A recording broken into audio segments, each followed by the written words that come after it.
যোৱাকালি যি বৰ্বৰ হত্যাকাণ্ড হৈ গ'ল কাৰ্বি আংলঙত, চ' তাৰ সেই ঘটনাৰ ওপৰত মই গৰিহণা দিছোঁ। অতি দুৰ্ভাগ্যজনক ঘটনা আমাৰ অসমত সংঘটিত হৈ আছে। তো এইবিলাক বন্ধ কৰাৰ কাৰণে আমি ৰাইজসকলে তাত অংশগ্ৰহণ কৰিব লাগিব।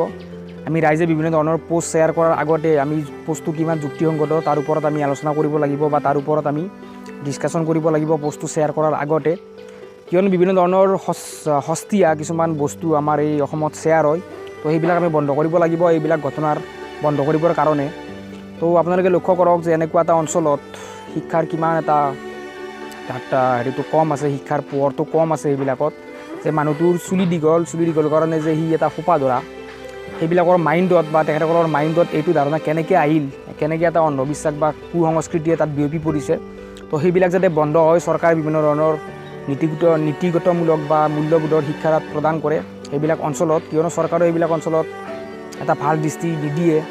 সেইবিলাক মানুহ দিনক দিনে শিক্ষিত বা দিনক দিনে দুখীয়া হৈ গৈ আছে। তো সেইবিলাক মানুহক চৰকাৰে এটা লক্ষ্য ৰাখিব লাগে, সেইবিলাক মানুহে যাতে আমাৰ মূলসুঁতিৰ লগত এডজাষ্ট কৰি চলিব পাৰে, যাতে এইবিলাক অন্ধবিশ্বাস বা কুসংস্কৃতিয়ে তাত গালৈ উঠিব নোৱাৰে। তেনেকুৱা অঞ্চলবোৰত চৰকাৰে তাত ষ্টেপ ল'ব লাগে।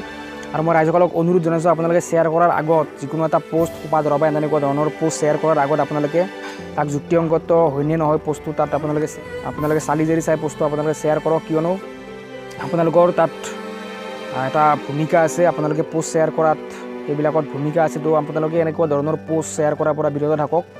কিয়নো যিকোনো এটা বস্তু শ্বেয়াৰ কৰাৰ আগতে ছ'চিয়েল মিডিয়াত, কিয়নো ছ'চিয়েল মিডিয়াই আগতকৈ অসমত এটা বহু পৰিমাণে এটা ভূমিকা গ্ৰহণ কৰিছে। আগতকৈ ছ'চিয়েল মিডিয়াৰ ভূমিকা দিনক দিনে ইনক্ৰিজ হৈ গৈ আছে। তো ছ'চিয়েল মিডিয়াত কিবা এটা কথা কোৱাৰ আগত বা কিবা এটা পোষ্ট শ্বেয়াৰ কৰাৰ আগত আমি অতি তাক চালি জাৰি চাব লাগে।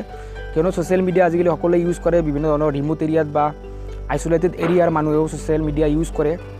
তো ইউজ কৰাৰ ফলত এইবিলাক অতি সোনকালে উৰা বাতৰি এটা বা বিভিন্ন ধৰণৰ সস্তীয়া কিছুমান নিউজ বা এনেকুৱা ধৰণৰ কিছুমান পোষ্ট তাত শ্বেয়াৰ হয়। তো শ্বেয়াৰ হ'লে মানুহৰ মনত এটা ভাৱ এটা জন্ম হয়।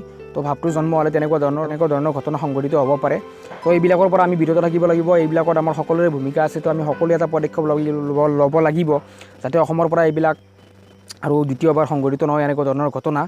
বৰ দুখ লাগিছে, বৰ প্ৰতিভাৱান দুজন ব্যক্তি আছিল। তো তেখেতসকল মৃত্যুমুখত পৰিছে এটা সাধাৰণ ভুল হোৱাৰ কাৰণে, এটা সাধাৰণ উৰা বাতৰিৰ কাৰণে, যে সোপা ধৰাৰ এটা উৰা বাতৰি চলি আছে অসমত। তো চুলি দীঘল বা তেনেকুৱা ধৰণৰ অচিনাকি ব্যক্তিটো আমি হত্যা কৰিব লাগে বা আমি মাৰপিট কৰিব লাগে, তেনেকুৱা ধৰণৰ ঘটনা যাতে পিছত সংঘটিত নহয়। আৰু মই চৰকাৰক অনুৰোধ জনাইছোঁ, দোষীয়ে যাতে অতি সোনকালে শাস্তি পায় আৰু তেনেধৰণৰ দোষীয়ে যাতে হাৰি যাব নোৱাৰে আৰু পিছত যাতে শিক্ষা পায়।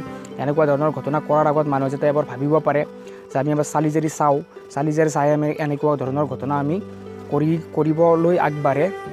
তো তেনেকুৱা ধৰণৰ মেছেজ যাতে আমাৰ সকলোৰে পৰা মানুহে শ্বেয়াৰ হয়, যাতে এনেকুৱা ধৰণৰ ঘটনা সংঘটিত নহয়, মই তাক আশা ৰাখিছোঁ।